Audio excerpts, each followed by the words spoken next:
Oi gente, tudo bem? Sejam bem-vindos a mais um vídeo do canal. No vídeo de hoje eu vou falar para vocês um pouquinho sobre a lista de livros que eu quero ler em julho e os lidos de junho. Vou falar um pouquinho sobre os dois, juntar essas duas categorias que geralmente eu lanço em vídeos separados em um vídeo só, porque o cronograma tá apertado. Foi muita coisa boa que eu li em junho. Foi uma lista curiosa, eu vou dizer daqui a pouco o porquê. E a lista de ATBR de julho também tá muito interessante e é uma lista que eu montei de uma forma também, assim, muito inusitada e diferente do que eu tô acostumada, do comum. Então, sem mais delongas, vamos começar o vídeo.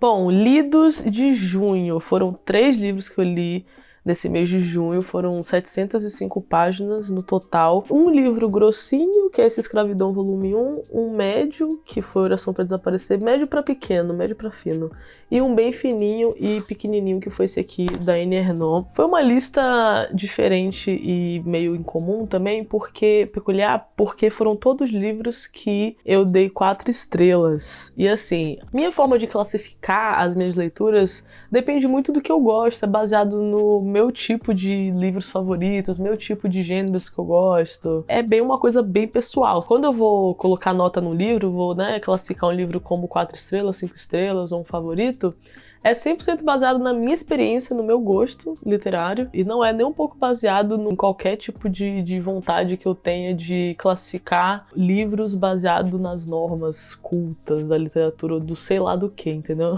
Eu crio, conteúdo aqui sobre livros, mas como uma forma de facilitar o caminho para a literatura, de pessoas que sejam parecidas comigo, que se identifiquem, para que eu consiga mostrar de alguma forma que é uma coisa normal e que dá para fazer, sabe? Eu só quero facilitar e desmistificar algumas coisas sobre literatura. Então, assim, quando eu classifico, eu não tô dando uma de crítica literária aqui, e tendo a presunção de me propor a avaliar obras de literatura baseado em todo o conhecimento de letras e de literatura que existe. É uma classificação totalmente baseada na minha percepção de vida e nas coisas que eu gosto e me interesso. E aí, dito tudo isso, toda essa longuíssima introdução, esse foi um mês em que eu dei 4 estrelas para todos esses livros. Curiosamente, foi um mês que todos foram 4 estrelas para mim. Por quê? Aí vamos lá. Primeiro falar na sequência de que eu li. Primeiro, Escravidão volume 1. Eu tô querendo conhecer o Laurentino Gomes já tem um tempo. Eu queria ler essa coleção dele aqui. E pretendo ler em algum momento, mas eu preferi ler primeiro Escravidão, porque é um assunto que eu me interesso mais e que eu sinto mais urgência, de ler, de conhecer e de estudar. Eu já tenho os 3 livros aqui. Comecei a ler esse aqui. Eu comecei ele em maio, mas não deu tempo de terminar em maio. E aí eu entrei em junho, faltando as 100 e tantas páginas para terminar, 150 páginas.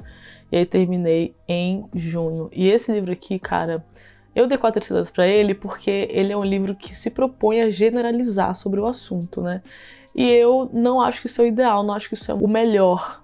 Se você quiser saber sobre algo, de alguma forma mais completa, assim. Eu acho que ele é um livro que ele é incompleto, Porque ele se propõe a resumir algo e falar de uma forma generalizada. Não quer dizer que ele vai falar algo errado, mas eu acho que vai ficar faltando algumas coisas importantes e não é um livro para você começar e terminar nele, sabe? Ou para você achar que é o suficiente. Precisa ler ele mais como uma forma para você conseguir se situar e ter uma visão ali macro, mais ampla, Mas depois pegar partes aqui que ele falou e ir pesquisando e estudando especificamente cada uma dessas partes. Então, por isso que ele pra mim é um livro 4 estrelas, mas ele é muito bom. Eu acho que no final teve algumas coisas que eu fiquei meio desconfiada, assim, achei que poderia ser um pouco irregular. Mas eu não tenho muito conhecimento de história pra saber, assim. Mas eu queria saber a opinião de algum professor de história, algum historiador. Porque o Laurentino Gomes é jornalista, Eu fico muito com o pé atrás, assim, quando é um jornalista escrevendo sobre alguma área que não é a área dele. Mesmo que seja um pesquisador, assim, que tem experiência, sei lá. Fico meio assim, entendeu? É sempre bom você ter um pezinho atrás e ter cuidado. E aí eu fui lendo com esse pé atrás e observando bem. E eu achei que, em sua grande maioria, foi um livro muito bom. Que mesmo que ele se propõe a falar de uma forma resumida e generalizada, eu não achei que ficou superficial ou que ficou muito estranho ou aleatório em nenhum momento. Eu acho que é uma escrita bem gostosa de ler, inclusive, porque ele escreve numa escrita jornalística, Então é bem bom porque não enjoa, não cansa muito, é uma leitura gostosa, porém o assunto é muito pesado, né? Escravidão. E ele, assim, as coisas que ele fala aqui, nossa, gente, cara, que loucura. Chorei em vários momentos, foi muito doloroso em muitos momentos, é muito triste, muito cruel, dói muito, muito, muito, muito, muito. É uma realidade realmente, assim, só que eu acho muito necessário, muito importante para que a gente tenha uma visão ampla da nossa história e de quem nós somos como brasileiros, né, da nossa identidade. Eu acho que é muito importante saber, e ler esse livro me fez perceber o quanto é importante. Eu não tinha noção do quanto que era, depois de ler e ter essa visão um pouco mais ampla, entender um pouco mais dessa forma macro, assim, depois de ler esse aqui, e o quanto que é importante e urgente a gente aprender sobre colonialismo e escravidão para que a gente consiga ter uma visão realista, mais realista do presente e da nossa história como brasileiros, da nossa identidade e de tudo, assim, eu acho que é essencial, um conhecimento é essencial. Então, recomendo muito, muito, muito. Vai te dar uma visão aí, ó, muito ampla, muito interessante. E aí uma coisa interessante que aconteceu, o segundo livro que eu li foi esse aqui, né, Oração para Desaparecer, da Tag, nessa edição muito linda. Uma coisa interessante sobre esse livro que aconteceu, sem eu planejar, foi que ele e esse aqui combinaram muito o assunto deles dois. Aqui a Socorro Acioli, ela vai se inspirar mais no José Saramago e vai contar uma história sobre uma brasileira, tem a ver com Portugal, tem a ver com colonialismo, tem a ver com essa questão escravidão, só que também é muito espiritual, é muito espiritualista, e foi por isso que eu também dei 4 estrelas, porque assim, eu achei que tem aquela escrita gostosa do contemporâneo brasileiro, muito poética, muito bonita, né, muito romântica, só que eu achei que ficou romântico demais, assim, pra mim, pro meu gosto. Foi romântico demais e espiritualista demais também. Pra quem é mais dessa vibe, uma pessoa mais romântica, uma pessoa mais espiritualista, mais espiritual, eu acho que vai gostar mais dessa leitura aqui. Já pra mim, ficou demais. Por isso que eu dei 4 estrelas. Mas eu consegui aproveitar, eu achei agradável, eu gostei de ler. No final, eu achei a escrita da Socorro muito boa, como sempre, assim, igual em A Cabeça do Santo. Qualidade muito boa. É uma história que me prendeu o tempo inteiro, fiquei querendo saber o que ia acontecer, não conseguia prever o que ia acontecer. E ela terminou muito bem, eu acho que fechou muito bem. Eu achei uma coisa também que eu não gostei muito, eu achei a personagem... Na verdade, eu achei todos os personagens um pouco... Parece que foram feitos com pressa, sabe? É um livro fino também, né? E foram muitos personagens. Então é arriscado, é difícil mesmo fazer isso. Então eu acho que, sei lá, isso também me deu uma sensação de que ela tentou ser profunda demais, mas não teve tempo pra isso e acabou ficando corrido. E aí, na minha percepção, eu achei que não acompanhou, sabe? O tanto de profundidade que ela queria com essa questão toda romântica e espiritualista não combinou com a pressa de como passou essa história aqui. Não sei. Talvez a sensação que ficou é que a autora foi muito ambiciosa, sabe? Mas foi interessante por essa questão histórica, né? Que ela toca, assim, da colonização e outras coisas bem de brasilidades, assim, é interessante. Então, é um livro também que eu recomendo. É um clássico, eu acho que... Não sei se seria um clássico, só que eu acho que é, sim, de certa forma. Ele tem cara de clássico, mas ele é, com certeza, um livro de muita qualidade. Um contemporâneo brasileiro de muita qualidade. E aí, o terceiro livro que eu li em junho foi esse aqui, O Lugar, da Annie Ernaux. Essa autora, que é uma contemporânea muito popular, né? Muita gente gosta, muita gente fala, eu tava ouvindo, eu sempre vejo alguém postando... E aí eu já tava muito curiosa pra saber, né, qual que é a da Annie Ernaux. Sabia que ela era francesa, mas não fazia ideia do que ela escrevia, qual que era o gênero, qual que era o tema, nada. E eu fiz isso de propósito, porque eu prefiro ir assim, quando eu vou conhecer um autor pela primeira vez, eu prefiro ir ler ele sem nenhuma referência, com o mínimo de referência possível, pra eu tentar ter uma experiência pura, entre aspas, o mais pura possível, né, sem interferência.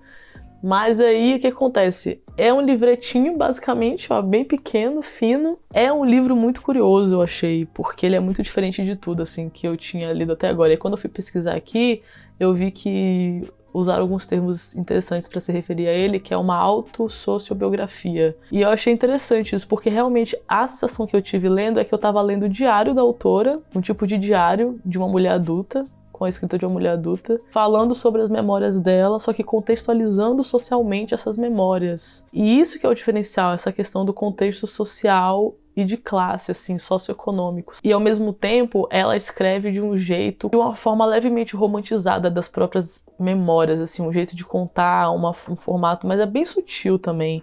É tanto que pra mim ficou mais beirando a autobiografia, e por isso que eu dei 4 estrelas, porque eu não sou fã de autobiografias, mas também porque eu achei que ficou muito quase no limite da simploreidade. Tipo assim, veja bem, não é simplório na conotação negativa, mas assim, no sentido de ser muito prático, sabe? Eu sou uma pessoa muito prática, mas também sou uma pessoa muito idealista.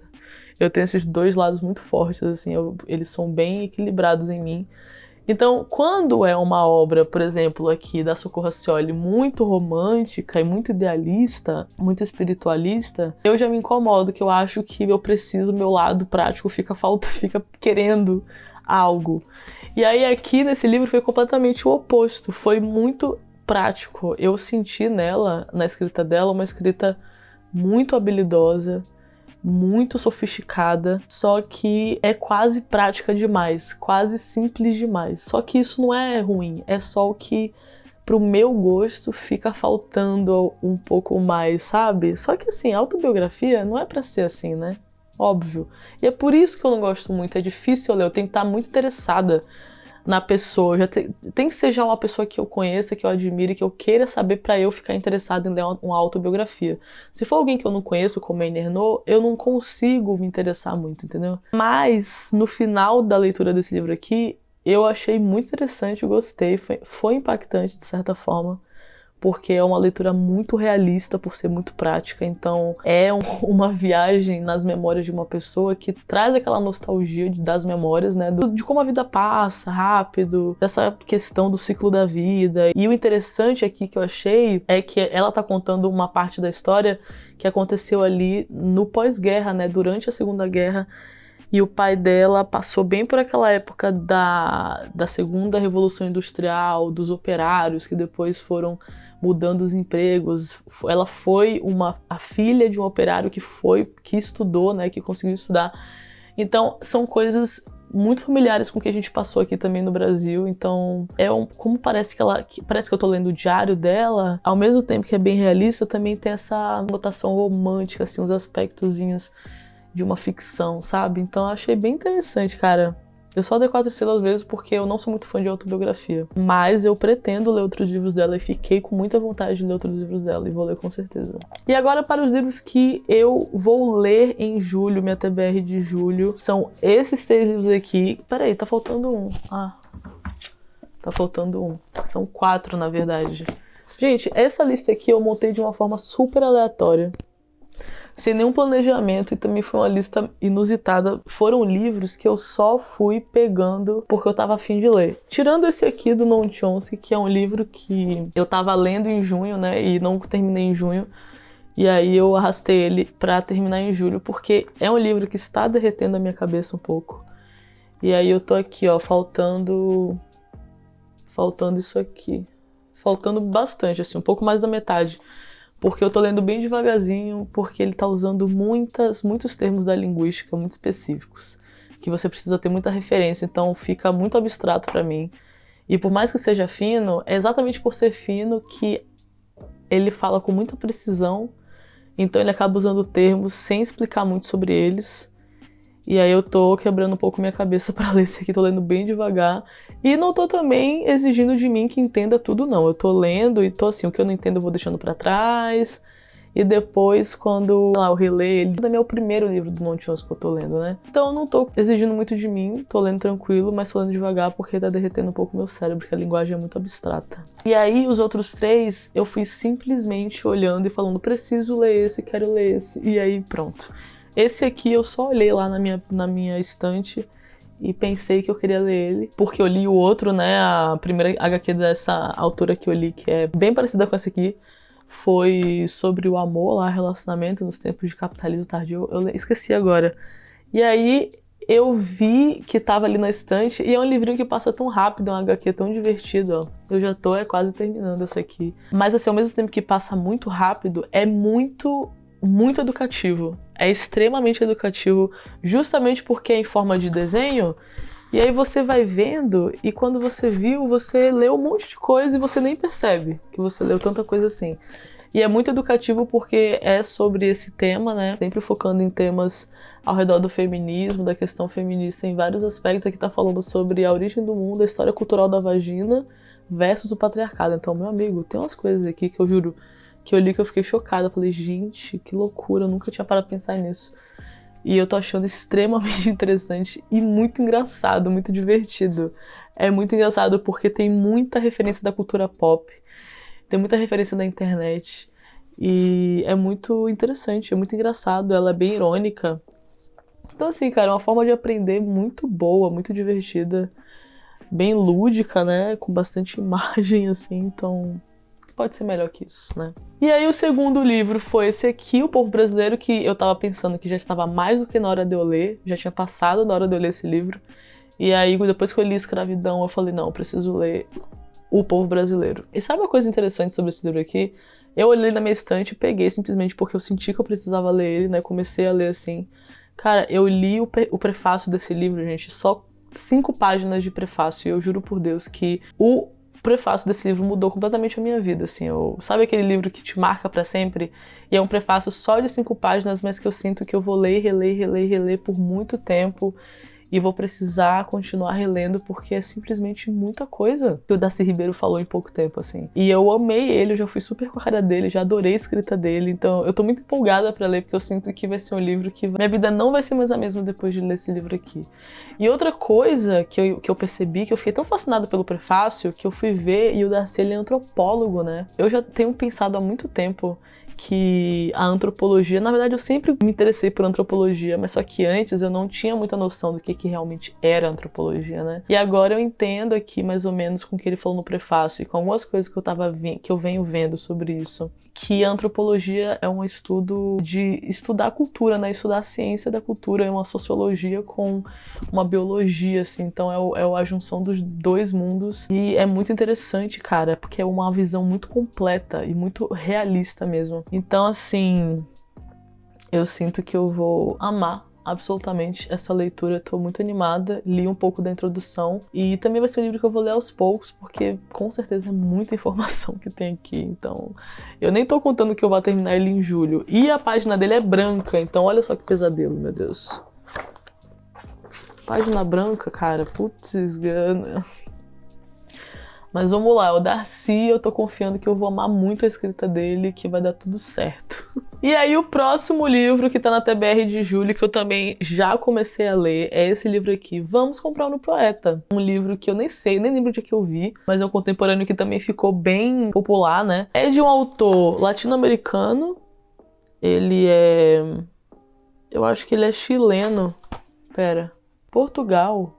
Ah, ele é português. Nossa, eu achei que ele era latino-americano, ele é português. Interessante, cara.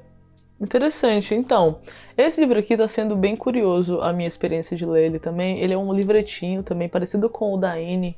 Ó, o lugar é parecido com até um pouco maior esse aqui. Eu achei de uma sacada, uma esperteza, uma perspicácia desse autor aqui, esse livro, o que ele tá falando aqui, porque a forma como ele tá relacionando arte e capitalismo, né, e essa coisificação do ser humano, essa mecanização de tudo, essa industrialização de tudo, né, e ele vai trazendo uns paralelos bem interessantes com essa questão do utilitarismo versus inutilitarismo, e de como a arte, ela quebra um pouco, né? Ela colide um pouco com essa ideia coisificada e mecanicista do ser humano, de números e ciência, coisas muito científicas, muito matemáticas, muito certas ali.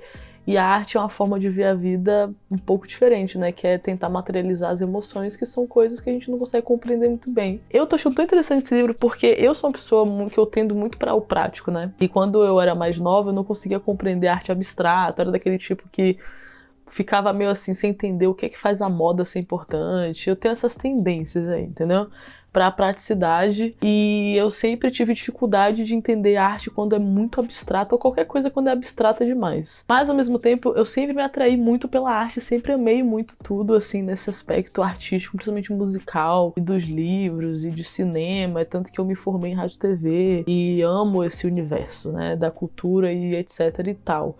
Só que eu tenho uma tendência mais para essa parte prática, até eu tava pensando sobre isso, até muito pela questão de viver num sistema capitalista, ter crescido num sistema capitalista, né, num sistema produtivista. E a arte, a poesia é um gênero que eu não gosto muito. É tipo autobiografia, assim, é o outro extremo, né? A poesia é onde entra esse livro aqui que eu achei romântico demais, sabe? É poético demais.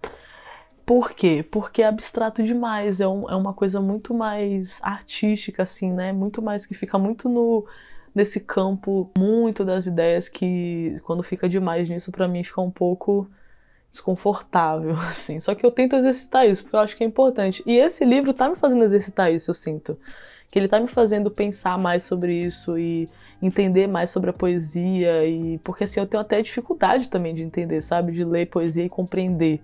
Porque eu fico tentando ler poesia com as lentes desse utilitarismo, dessa compreensão mecanicista da vida, lógica, sabe? E aí, enfim, esse livro aqui tá sendo muito, muito interessante, tá passando rápido, eu tô lendo devagar porque eu não quero que ele acabe tão rápido, porque tá sendo bem gostosinho, mas amei, achando muito interessante, muito interessante. E as críticas que ele tá fazendo aqui sobre o capitalismo, sobre essa coisificação de tudo, essa mercantilização de tudo, sociedade baseada no lucro e baseada nessa hiperprodutividade, enfim, essas discussões, assim, sabe? Bem interessantes os paralelos que ele tá trazendo aqui. Então é isso, pessoal. Esses foram os lidos de junho e a TBR de julho, livros que eu estou lendo no momento, livros que eu li no mês passado. É isso, leituras muito interessantes. Espero que vocês tenham gostado. Se você leu alguns desses livros, comenta aqui embaixo, me conta como foi a sua experiência, o que você achou. Se você concorda comigo, discorda, me fala aqui embaixo.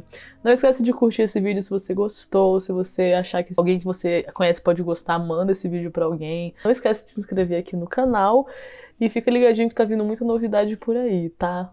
Um beijo pra você, obrigado pelo seu engajamento, pela sua audiência. Tchau e até o próximo vídeo.